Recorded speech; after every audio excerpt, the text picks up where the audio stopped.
성도님들 반갑습니다. 우리 2024년도 10월 9일 수요 성경 공부를 시작하도록 하겠습니다. 우리 잠시 기도하시고 오늘 26과 마지막 남아있는 부분을 함께 성경 공부하도록 하겠습니다. 잠시 기도하겠습니다. 살아계신 아버지 하나님 감사합니다. 오늘 또 복된 주중에 사랑하는 성도들과 함께 하나님의 말씀을 나눌 수 있는 귀한 특권을 허락해 주신 것을 감사드립니다. 이 시간 나누는 말씀을 통해서 다시 한번 살아계신 하나님께서 우리에게 말씀을 통해서 주신 영원한 본향, 천국이 과연 어떤 곳인지 정확히 이해할 수 있도록 주님 도와주시기 원합니다. 준비된 성경 공부를 통해서 우리가 좀 더 체계적으로 여러 가지 다양한 마음속에 일어나는 궁금증들에 대해서 말씀을 통해서 명확한 해답을 얻을 수 있도록 주님 도와주시기 원합니다. 말씀 시간을 온전히 주님께 의탁드리며 예수님 이름으로 기도했습니다. 아멘. 우리 지난 시간에 우리 26과 하늘이 무엇인가, 우리가 세 번째 하늘을 의미한다는 것을 함께 살펴보았고, 그리스도인에게 죽음이 무엇을 의미하는가도 함께 살펴보았습니다. 우리가 몸을 떠나서 하나님과 함께 있게 되는, 즉시로 주님과 있게 되는 그런 어떤 전환점을 우리가 죽음이라고 이해한다고 성경이 말씀하는 것을 함께 살펴보았습니다. 그리고 하늘에서 우리가 서로 알 수 있을까 하는 질문에 대해서 예수님께서 어떠하셨던가를 우리가 확인해 보면서 그렇다는 해답을 함께 말씀을 통해서 확인해 보았습니다. 그리고 하늘은 여러 가지 면에서 우리가 이해할 수 없는 다양한 신비를 포함하고 있습니다.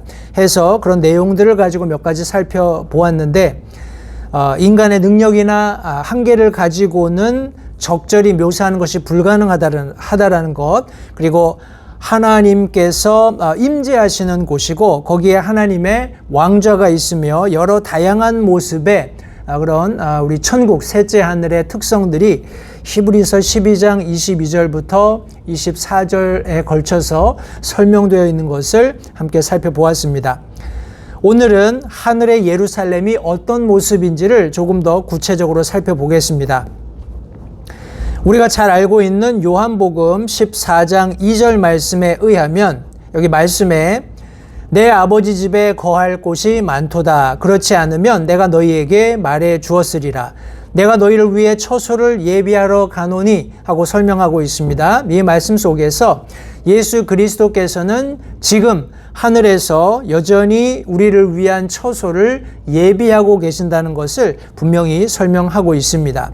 예수님께서 공중에 재림하실 때, 그리고 성도들을 불러 올리실 때, 그때 이 모든 예비된 천국으로 우리들을 이끌어 가시게 될 것입니다. 우리 히브리서 11장 10절 그리고 16절에 이 하늘나라의 도시 새 예루살렘이 있게 될 것인데, 이것을 누가 건축했는지를 잘 설명하고 있다고 교재가 설명하고 있습니다. 우리 같이 한번 히브리서 11장 10절 그리고 16절 두 절의 말씀을 같이 읽어보도록 하겠습니다. 히브리서 11장 10절 그리고 16절 두 절의 말씀입니다. 이는 그가 기초들이 있는 한 도시를 바랐기 때문이라. 그것의 건축자와 만드신 분은 하나님이시니라 라고 10절이 말씀하고 있고요. 16절 말씀해 보시면 이제는 그들이 더 좋은 본향을 사모하니 곧 하늘의 본향이라. 그러므로 하나님께서도 그들의 하나님이라 불리는 것을 부끄러워하지 아니하시나니 그분께서 그들을 위하여 한 도시를 예비하셨느니라 하고 성경이 말씀하고 있습니다. 하나님께서 건축자가 되셔서 예비하고 계시는 한 도시가 있다라는 것을 성경이 말씀하고 있습니다. 우리 특별히 요한계시록 말씀을 저희들이 얼마 전에 함께 공부하면서 이제 21장 말씀을 나눌 때, 거기에 하나님께서 만드시는 새 예루살렘의 구체적인 모습들이 잘 묘사되어 있는 것을 함께 살펴보았습니다.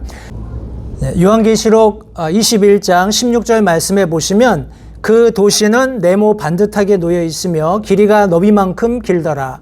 그가 그 갈대로 도시를 측량하니 12,000 스타디온이더라. 그것의 길이와 너비와 높이가 같으니라 설명하고 있습니다. 해서 우리 하나님께서 만들고 계시는 예비하신 새 예루살렘 성은 우리 정육면체인 것을 성경이 말씀하고 있습니다. 혹자는 이것을 피라미드 모양으로 설명하기도 합니다만 성경 말씀 자체에서 명확하게 이것이 정육면체의 모양을 하고 있고 그것의 길이가 12,000 스타디온으로 동일하다라는 것을 분명히 설명하고 있습니다. 우리 12,000 스타디온은 오늘날의 도량형으로 환산한다면 대략 2,200km 정도가 됩니다.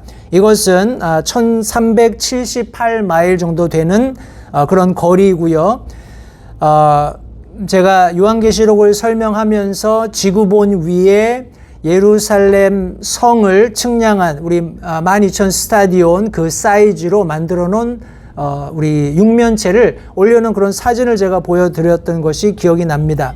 그러니까 우리가 생각할 때 생각보다 굉장히 작다라고 여겨질 수도 있습니다. 그러나 우리가 지구 전체를 놓고 봤을 때 지구 표면의 70%를 물이 차지하고 있다는 것을 감안한다면 결코 작은 규모는 아닙니다. 그러나 우리 오늘날 우리가 이해할 수 있는 수치로 환산한다면 대략 2,200 우리 킬로미터 정도가 될 것이고 1,378 우리 마일 정도가 된다라는 것을 그냥 참고로 알아두시면 되겠습니다. 요한계시록 21장 21절 말씀에 보시면 그 12문은 12진주였으며 문마다 각각 한 개의 진주로 되어 있고 그 도시의 거리는 순금이며 마치 투명한 유리 같더라 하고 성경이 말씀하고 있습니다. 이 도시 하나님께서 우리에게 허락하신 새 예루살렘은 12개의 문들을 가지고 있고 각각의 문은 한 개의 진주로 되어 있다라고 묘사하고 있습니다. 위와 같은 구절들, 우리가 여러 구절들을 통해서 특별히 마지막 날 우리가 거하게 될 새하늘과 새 땅의 중심에 있게 되는 새 예루살렘은 모든 길이 순금으로 되어 있다는 것을 이해할 수 있습니다. 우리 지금은 99.999 완전한 순금의 형태로는 이 땅에서 우리가 금을 볼 수 없지만 우리가 거하게 될 새하늘과 새 땅의 중심에 놓이는 새 예루살렘 성의 모든 길들이 순금으로 이루어진 것을 성경이 말씀하고 있습니다. 그리고 이 순금은 마치 투명한 유리처럼 투과되는 그런 독특한 특성을 가지게 되는 것도 우리가 함께 살펴볼 수 있습니다. 그 이외에도 많은 것들이 우리 요한계시록 21장, 22장 말씀에 기록되어 있기 때문에 우리 마지막 부분에 보시면 교제 끝날 때 우리 요한계시록 21장, 22장을 읽어보도록 권하고 있습니다. 왜냐하면 궁극적으로 우리 하나님께서 우리가 거하게 될 곳으로서의 새 예루살렘을 가장 잘 묘사하고 있는 곳이 바로 요한계시록 21장 그리고 22장이기 때문에 그렇습니다. 우리 다음 대지로 넘어가겠습니다. 다음 대지는 누가 하늘의 도시에 거주하게 될까요? 다시 말해서 누가 그 도시에 들어가도록 허용을 받겠는가 하는 질문을 했고요. 여기 지금 두 구절로 같은 동일한 인물이지만 두 가지 다른 표현을 사용해서 그 하늘의 도시에 거하게 될 거주자들을 묘사하고 있습니다. 먼저 요한계시록 21장 24절 말씀을 보겠습니다. 요한계시록 21장 24절 말씀에 보시면 구원받은 자들의 민족들이 그 도시의 빛 가운데서 다니겠고 땅의 왕들이 자기들의 영광과 존귀를 가지고 그곳으로 들어가리라 성경이 말씀하고 있습니다. 여기 구원받은 자들의 민족이다라고 성경이 말씀하고 있습니다. 구원받은 사람이 한 민족을 이루어서 이 도시 안에서 영광과 존귀를 가지고 들어가 거하게 된다는 것을 여기 말씀하고 있고요. 우리 요한계시록 21장 27절 말씀에 또 다른 우리 설명으로 이 도시에 거하는 거주자들을 설명했습니다. 27절 말씀에 보시면 더럽게 하는 것은 어떤 것이든지 결코 그곳으로 들어가지 못하며 또 무엇이든지 가증한 것을 이루게 하거나 거짓말을 지어내는 것도 들어가지 못하되 오직 어린 양의 생명책에 기록된 자들만 들어가리라 말씀하고 있습니다. 다른 어떤 부연 설명을 제외하고서라도 어린 양의 생명책에 기록된 자들 이외에는 결코 이 도시에 들어갈 수 없다라는 것을 분명히 성경이 말씀하고 있습니다. 해서 이 하늘의 도시에 거주하게 될 자들은 구원받은 자들의 민족이 될 것이고, 이 구원받은 자들의 민족은 어린 양의 생명에 기록된 자들이라는 것을 분명히 설명하고 있습니다. 우리 하늘에 없는 것은 무엇일까요? 하고 다음 대지가 설명했습니다. 요한계시록 21장과 22장은 우리의 미래의 본향에 관해 가장 자세하게 묘사해 줍니다. 물론 어떤 부동산 광고에서처럼 당신이 그것을 완전히 이해하기 위해서는 그곳을 실제로 보는 수밖에 없습니다. 우리가 하늘에서 발견할 수 없는 것이 몇 가지 있습니다 하고 지금 여러 가지 항목들을 거기 기록해 놓았는데, 한 8가지 항목들을 각각의 말씀들을 찾아가면서 함께 살펴보겠습니다. 과연 우리가 가게 될 그곳에, 영원한 천국의 본향에 없는 것이 무엇인지를 함께 살펴보겠습니다. 먼저 21장 4절을 통해서 우리 네 가지 우리 새 예루살렘, 하나님께서 우리에게 허락하신 그 도시에 없는 것을 함께 살펴보도록 하겠습니다. 먼저 요한계시록 21장 4절 말씀을 제가 읽도록 하겠습니다. 또 하나님께서 그들의 눈에서 모든 눈물을 씻어 주시리라. 다시는 사망이 없고 슬픔도 울부짖음도 없으며 또 아픔도 다시는 없으리니 이는 이전 것들이 지나갔기 때문이라 하더라. 성경이 기록하고 있습니다. 이 말씀 속에서 우리가 새 예루살렘, 하나님께서 우리가 거주하도록 허용하시는 그 도시에 우리가 구원받아 한 새로운 민족이 되어서 어린 양의 생명책에 기록된 자로서 거주하게 될 때 우리가 그 영원의 세계에서 절대 다시는 찾아볼 수 없는 4가지 것이 우리 성경 말씀에 의하면 사망이 없고 슬픔이 없고 울부짖음이 없고 아픔이 없다라고 분명히 말씀하고 있습니다. 여기 지금 언급하고 있는 사망, 슬픔, 울부짖음, 아픔, 이것은 우리가 이 땅에서 사는 동안은 원컨 원치 않건 경험하게 되는 것들입니다. 할 수 있으면 이런 것들을 경험하지 않기 위해서 부단히 노력하지만 우리가 죄인의 몸으로 이 땅에 사는 동안, 물론 우리의 혼이 구원받아서 언젠가 주님께서 우리를 부르실 때 우리의 영과 혼과 육이 새로움을 입고 거룩하게 되어서 주님과 영원히 거하게 되겠지만, 이 땅 가운데 거하는 동안에는 우리 이 소멸되고 없어지게 될 육신 가운데 사망과 슬픔과 울부짖음과 아픔이 있을 수밖에 없습니다. 그러나 우리가 가게 될 본향에는 이 4가지 것들이 없다는 것을 성도님들 기억하시기 바랍니다. 우리 21장 22절 말씀 계속해서 함께 보겠습니다. 과연 어떤 것이 그 본향에 없을까요? 21장 22절 말씀에 보시면 또 내가 그 안에서 성전을 보지 못하였으니 이는 주 하나님 전능자와 어린 양께서 그 도시의 성전이시기 때문이라. 성경이 말씀하고 있습니다. 여러 모양으로 하나님께 예배했던, 여러 모양으로 하나님께 자신의 죄인됨을 고백하고 정결함을 얻었던 그 모든 성전이 이제 더 이상 하늘의 본향에는 없는 것을 성경이 말씀하고 있습니다. 왜냐하면 그 실체가 되시는 하나님 전능자와 어린 양께서 그 도시에 바로 그 성전이 되시기 때문입니다.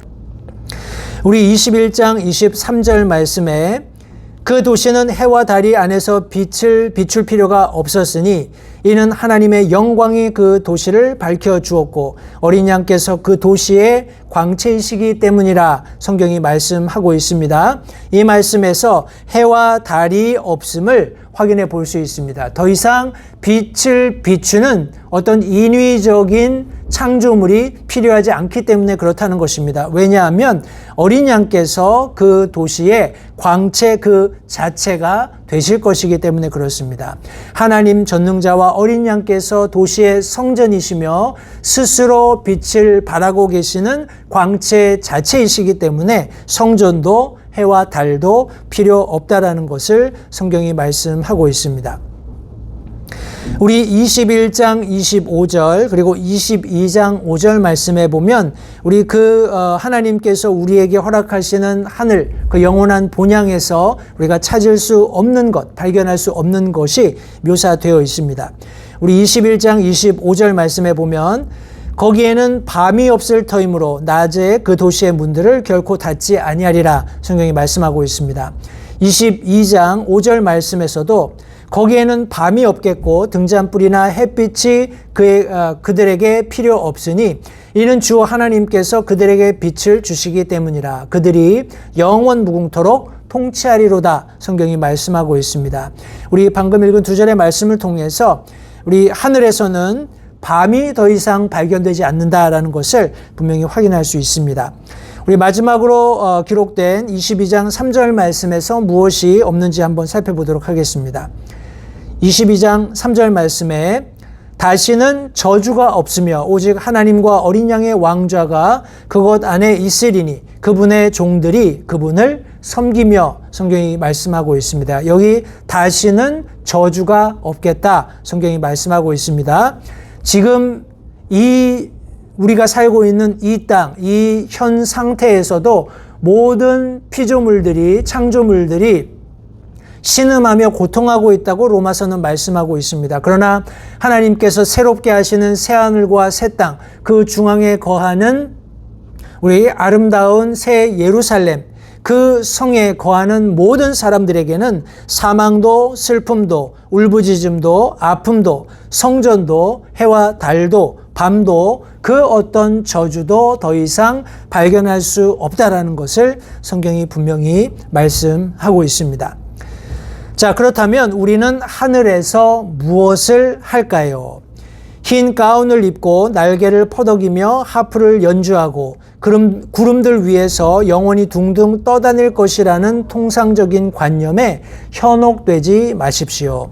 성경은 결코 그런 것을 가르치지 않습니다. 우리가 흔히 천국에 대해서 하늘나라에 대해서 묘사하는 아이들 만화 영화나 이런 동화책들 보면 이런 우리가 방금 읽었던 이런 부분들로 묘사되어 있는 경우들이 간혹 있습니다. 그러나 실제는 그렇지 않다라는 것이죠. 실제 모습을 우리 요한계시록에 있는 몇 구절 말씀을 통해서 확인해 보겠습니다. 요한계시록 5장 9절 말씀에 보시면 그들이 새 노래를 불러 이르되 주께서 그 책을 취하시고 그 책의 봉인들을 열기에 합당하시나이다. 주께서 죽임을 당하시고 주의 피로 모든 족속과 언어와 백성과 민족 가운데서 우리를 구속하사 하나님께 드리셨으며 하고 성경에 기록했습니다. 이 말씀에 보시면 우리는 하늘에서 하나님께 찬양의 노래를 부를 것입니다. 특별히 방금 읽었던 9절 말씀에 의하면 구속받은 자들이 모든 시대를 망라해서 자신들을 구원한 하나님께 새 노래를 부르게 될 것을 여기 성경이 말씀하고 있습니다. 우리 7장 15절 그리고 7장 15절 그리고 22장 3절과 5절 말씀도 함께 읽어보겠습니다. 우리 요한계시록 7장 15절 말씀에 보시면 그러므로 그들이 하나님의 왕좌 앞에 있고 또 그분의 성전에서 밤낮으로 그분을 섬기느니라. 또한 왕좌에 앉으신 분께서 그들 가운데 거하실 터인즉 성경이 말씀하고 있습니다. 우리 22장 3절 5절 두 절입니다. 다시는 저주가 없으며 오직 하나님과 어린 양의 왕좌가 그것 안에 있으리니 그분의 종들이 그분을 섬기며 5절에는 거기에는 밤이 없겠고 등잔불이나 햇빛이 그들에게 필요 없으니 이는 주 하나님께서 그들에게 빛을 주시기 때문이라. 그들이 영원 무궁토록 통치하리로다 성경이 말씀하고 있습니다. 이 말씀들을 통해서 우리가 확인할 수 있는 것은 하늘에서 우리가 하나님께 찬양의 노래를 부를 뿐만 아니라 계속적으로 하나님을 섬기는 모습을 성경이 말씀하고 있습니다. 하나님을 찬양하며 노래할 뿐만 아니라 그분을 섬기는 일을 우리가 영원히 하게 된다는 것을 성도님들 기억하시기 바랍니다. 하늘에서 우리는 계속해서 교제할 것입니다. 요한계시록 3장 우리 21절 말씀에 보시면 먼저 말씀을 읽겠습니다. 이기는 자에게는 나 역시 이긴 뒤에 내 아버지와 함께 그분의 왕좌에 앉게 된 것 같이 나와 함께 내 왕좌에 앉는 것을 내가 허락하리라 성경이 말씀하고 있습니다. 이 말씀과 같이 우리는 왕좌에 계신 주 예수 그리스도와 함께 왕좌에 앉게 될 것을 성경이 말씀하고 있습니다. 지속적인 예수 그리스도의 통치, 하나님의 권능 아래서 우리가 함께 교제하며 하나님을 섬기고 또 새 노래로 계속해서 하나님을 찬양하는 것이 하늘에서 믿는 그리스도인들이 하게 될 일이라는 것을 성도님들 기억하시기 바랍니다. 우리 마지막 대지는 지상의 하늘을 내가 소유할 수 있을까요? 하는 질문입니다. 지상에서 누렸던 가장 행복하고 가장 기억에 남으며 가장 즐겁고 사랑스러운 경험은 하늘의 복과 비교할 때 별 의미 없는 것이 될 것입니다. 그럼에도 불구하고 하나님께서는 장차 올 하늘을 맛보게 하시려고 이 땅에서 세 가지의 기쁨을 누리게 하셨습니다. 교재가 설명했습니다. 우리 이 땅에서 있으면서 우리 잠언 말씀이나 다른 성경 여러 말씀들을 통해서 하나님께서 우리에게 주신 그리고 누리도록 하신 복들이 있다는 것을 말씀하고 있습니다. 그러나 이것들은 세상에서 경험할 수 있는 것은 아닙니다. 하나님께서 하늘에서 우리가 누리게 될 복들을 이 땅에서 경험할 수 있도록 테이스트 할 수 있도록 허락하신 새 곳이 있는데 그것이 바로 여기 교재에 설명한 것처럼 당신의 가정 그리고 당신의 교회 그리고 주님과 당신의 개인적인 동행이다 설명하고 있습니다. 그리스도 안에서 아름다운 가정을 꾸리는 것 그리고 거기서 자녀들이 태어나고 그 자녀들과 함께 가정을 세워가는 것 그리고 이 주님의 몸된 교회 안에서 그런 아름다운 가정들이 함께 모여서 하나님을 찬양하고 함께 섬기고 교제하는 것 그리고 더 나아가서 조금 더 실제적이겠습니다만 개별적으로 우리가 주님과 동행하는 삶을 사는 것 이것이 바로 우리가 장차 앞에서 살펴보았던 하늘에서 우리가 경험하게 될 영원토록 누리게 될 복들을 이 땅에서 지상의 하늘에서 누릴 수 있는 유일한 방법이라고 성경이 말씀하고 있습니다. 이것들은 제각기 하늘의 놀라운 것들을 반영해 주는 것입니다 하고 교재가 요약하며 끝 맺고 있습니다. 성도님들 우리가 하늘에서 누리게 될 우리가 말씀을 통해서 확인해 본 이 많은 내용들을 감히 내가 그것을 충분히 이해한다. 내가 그것을 전적으로 경험해 보았다라고 말할 수 있는 사람은 아무도 없을 것입니다. 그러나 언젠가 우리가 틀림없이 하나님께서 성경에 기록하신 대로 영원한 본향에 가면 말씀이 언급하고 있는 것들을 모두 경험할 것이고 그때에서야 비로소 완전히 이해할 수 있을 것입니다. 그럼에도 불구하고 여전히 우리가 이 땅 가운데 있는 동안에 예수 그리스도와의 개인적인 우리 동행을 통해서 그리고 그런 아름다운 가정 안에서의 가족들 간의 화목한 사랑을 나눔을 통해서 또 주님의 몸된 교회 안에서 우리가 천국에서 하게 될 우리 영원한 본향에서 하게 될 하나님을 찬양하고 서로 교제하면서 아름다운 그런 나눔이 있는 그런 교회 생활을 하는 것 이런 과정들을 통해서 얼마든지 우리가 영원한 본향에서의 삶을 맛볼 수 있다는 것 다시 한번 기억하시고 우리가 오늘 함께 정리한 본향에 관한 말씀 공부를 마치도록 하겠습니다. 우리 앞서 제가 설명드린 대로 요한계시록 21장, 22장을 읽으십시오 하고 읽기 숙제가 나와 있고요. 암송 구절은 요한복음 14장 2절 말씀입니다. 내 아버지 집에 거할 곳이 많도다. 그렇지 않으면 내가 너희에게 말해 주었으리라. 내가 너희를 위해 처소를 예비하러 가노니, 예수님께서 친히 말씀하신 내용입니다. 다시 한번 우리가 그리스도인의 성장을 위한 ABC 하는 이 교재를 가지고 굉장히 오랜 시간 동안 함께 말씀을 나누었습니다. 성도님들, 우리가 오랜 시간을 투자해서 성경의 아주 기초적인 교리들을 하나하나 공부한 이유는 우리 믿는 그리스도인들이 구원받은 이후에 말씀 위에 우리의 믿음을 세워가는 것이 매우 중요하기 때문에 그렇습니다. 다시 한번 성도님들, 교재를 되돌아가셔서 처음부터 차근차근 주제별로 한번 우리 성경 공부 교재를 살펴보시기 바라고, 혹시 미흡한 혹은 성도님들이 더 알고 싶은 내용들이 있다면 성경 공부 교재를 참조하셔서 개인적으로 공부하시고 어떤 궁금증이 있든지 제게 알려주시면 조금 더 자세히 구체적으로 함께 성경 공부를 진행하도록 하겠습니다. 돌아오는 주일은 우리 찬양 주일입니다. 해서 오전 10시에 합동 예배로 모이겠습니다. 오전 10시에 오시면 우리 예배당 2층 발코니로 오셔서 함께 우리 한인 성도들 모이면 제가 동시 통역해서 우리가 함께 찬양 예배를 드리도록 하겠습니다. 남은 한 주도 주 안에서 승리하시고 주일날 반가운 얼굴로 성도님들 다시 뵙기 원합니다. 기도하겠습니다. 살아계신 아버지 하나님, 감사합니다. 오늘도 귀한 수요 성경 공부를 통해서 우리가 있게 될 영원한 본향이 어떤 곳인지 함께 말씀을 상고하였습니다. 주신 말씀을 인해서 감사드리고, 이 말씀 가운데 우리가 믿음의 뿌리를 견고히 내리고 장차 우리에게 허락하신 그 도시에 우리가 거하게 될 그날까지 믿음을 잃지 않고 주님과 동행하면서 주님 만날 때 참 기쁨 가운데, 감격 가운데, 환희 가운데 주님과 대면하고 주님을 찬양하며 함께 영혼을 보내는 아름다운 그리스도인의 종말을, 유종의 미를 거둘 수 있도록 우리 매일의 삶을 주님께서 선대해 주시기 원합니다. 남은 한 주도 주님께서 눈동자처럼 사랑하는 성도들을 지켜 보호해 주시기 원하고, 돌아오는 주일 반가운 낯으로 하나님 앞에 예배 드릴 수 있도록 하나님께서 특별히 은혜를 베풀어 주시기를 간절히 바라올 때 예수님의 귀하신 이름으로 기도했습니다. 아멘. 이상으로 성경 공부를 마치겠습니다. 감사합니다.